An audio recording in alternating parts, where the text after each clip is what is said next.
The day I forfeited my daughter's bike to save Christmas. The air in the parking lot was biting, but the heat in my chest was worse. My daughter, Ava, had just spent 20 minutes crying because the mountain bike I bought her was the wrong shade of blue.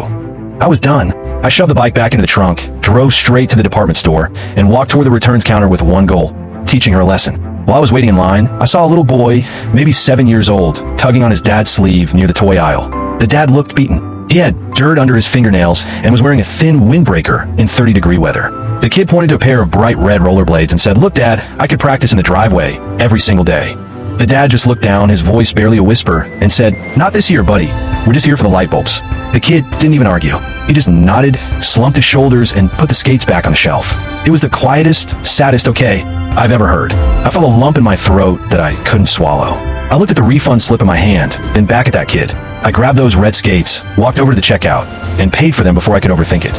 I caught up to them right as they were reaching their rusted-out sedan. I tapped the dad on the shoulder. He looked confused, maybe a little defensive, until I handed the box to his son. "I think you dropped these," I said, giving him a wink. Early delivery from the big guy in the red suit.